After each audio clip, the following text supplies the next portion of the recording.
నేనెప్పుడు నిన్ను అడగలేదు, ఇవాళ అడుగుతున్నాను. మరి నాలాంటి దాన్ని ఎందుకు చేసుకున్నావు? చెప్పు సత్య.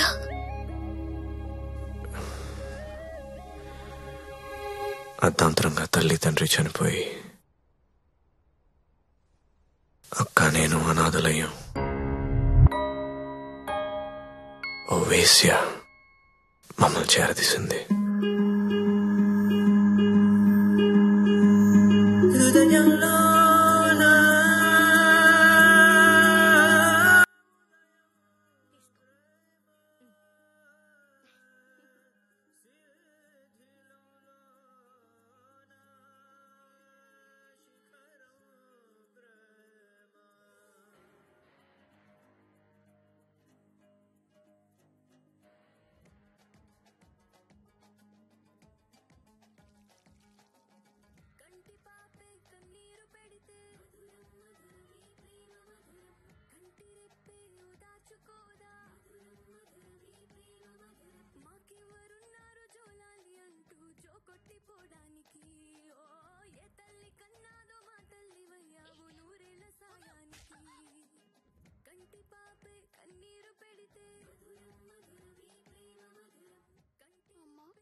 అందరూ నీచంగా చూసి కులతం నేను.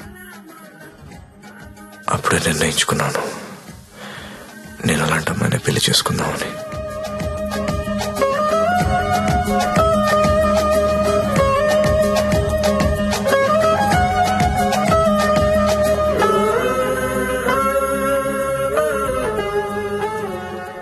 ఒకరోజు ఆమె తిరిగి రాలేదు. తర్వాత తెలిసింది అమ్మ యాక్సిడెంట్ లో చనిపోయిందని. ఈ సిటీలో నాలాంటి వాళ్ళు చాలా మంది ఉన్నారు. మరి నన్ను ఎందుకు చేసుకున్నావు? నిన్ను మొదటిసారి మార్కెట్లో చూశాను. చూడగానే నచ్చేసావు.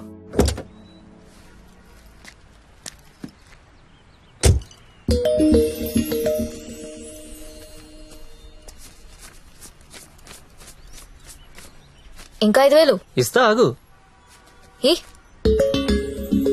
Okay bye. Bye.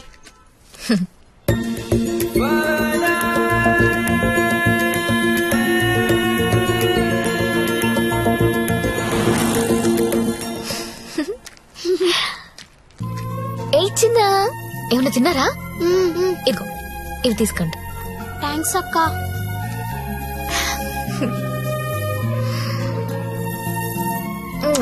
Bye. Bye అక్క.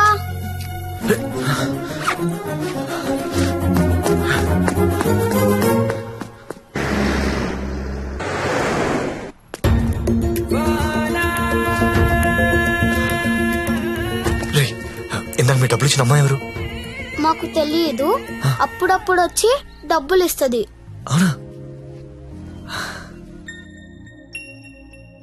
నీలో మా అమ్మ కనిపించింది.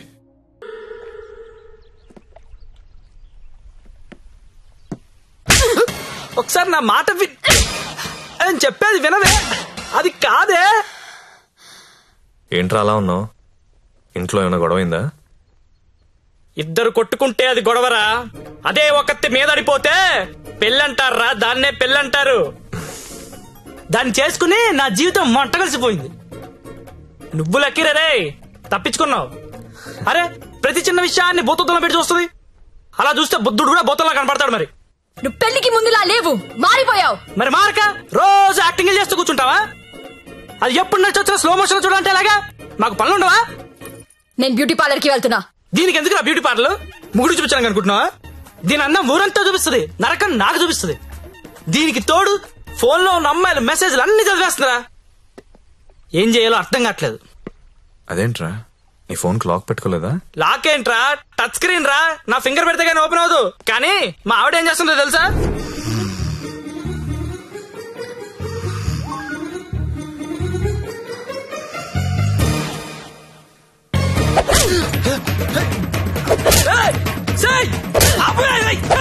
రే టైం బాంబ్ అయినా టైం అయ్యాక పేలుతుందిరా. కానీ పిల్లలు ఎప్పుడు పేల్తారో తెలియదు. ఎప్పుడో పాత క్రెడిట్ కార్డ్ బిల్ అండి లాగి గంగాబాయ్ కంపెనీ అంటే ఏంటని అడుగుతుందిరా. ఏం చెప్పను రా, ఏం చెప్పను. ఆడపిల్లలు చదువుకున్నా పర్లేదు గాని పిల్లలు మాత్రం చదువుకోకూడదు. ఈ జీవితంలో నువ్వు నన్ను అర్థం చేసుకోలేవు. వీళ్ళకి నెలలా చంసు రోజుకో రకంగా ఉంటారు. 100 మూడు షిఫ్ట్లు ఇక్కడే గొడవలైపోతుంటాయి. అరే ఒక మూడు అర్థం చేసుకునే లోపు ఇంకో మూడులోకి వెళ్ళిపోతుంటే ఎవడర్థం చేసుకుంటాడు వెళ్ళి? ఎవడర్థం చేసుకుంటాడు? మీరు ఆడదాన్ని అర్థం చేసుకోవాల్సిన అవసరం లేదు. రెస్పెక్ట్ ఇస్తే చాలు. ఎందుకంటే ఆడది మీకు ఎప్పుడు అర్థం కాదు.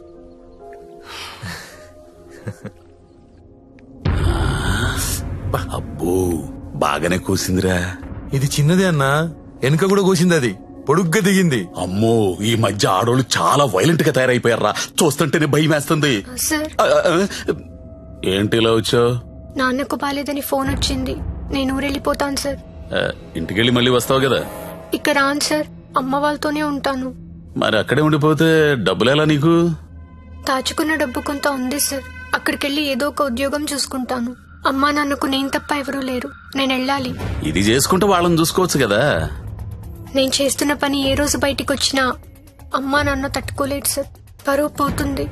ప్లీజ్ సార్ నన్ను వదిలేయండి. నువ్వు ఇలా అడుగుతుంటే నాకు బాధగానే ఉంది. ఓ పని చేద్దాం, ఒక ఇంపార్టెంట్ కస్టమర్ ఉన్నాడు, అక్కడికి వెళ్ళు. అదే లాస్ట్గా రేపు హ్యాపీగా ఇంటికి వెళ్ళిపోదు గాని, ఓకేనా? Thank you sir. Best of luck.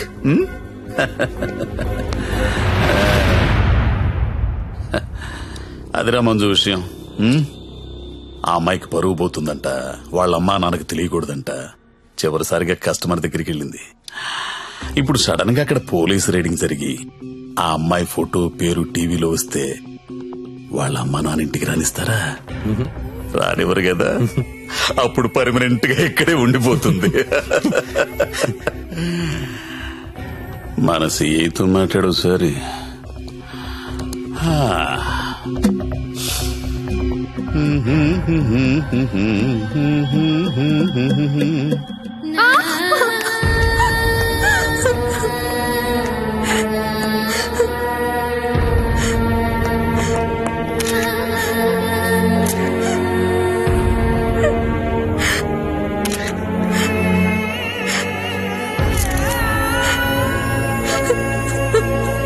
నిన్న రాత్రి స్టార్ హోటల్ పై జరిగిన పోలీస్ రైడ్ లో నందిని అనే 22 ఏళ్ల యువతి వ్యభిచారం చేస్తూ పట్టుబడింది.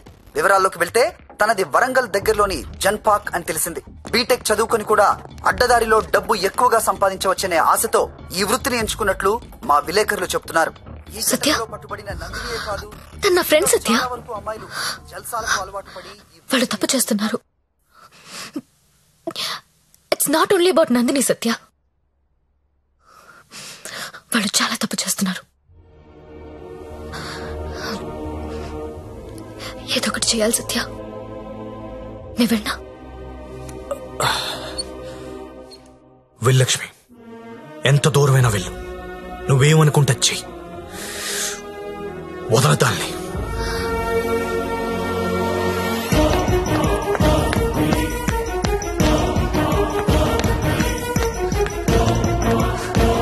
నందిని ఎక్కడా? నువ్వెవరో? నందిని ఫ్రెండ్ ని. నీది కూడా అదే పనా? అవును, నాది అదే పని. నిన్ను కూడా లోపలయ్యాలా? వేయండనా, తప్పు చేసినప్పుడు అందరినీ లోపలేయండి. పోలీస్ రైడ్ లో దొరికినప్పుడల్లా అమ్మాయి పేరు, ఊరు, వయసుతో పాటు అన్ని టీవీలో వేస్తారు. కానీ ఆ మగాడి పేరు మాత్రం బయటికి రాదు. ఎవడు సార్ ఆ ప్రముఖ పారిశ్రామికవేత్త? అని టీవీలో చూపించరు. మీరు ఆడదాని పరువు తీస్తారు, మగాడి పరువు దాస్తారు.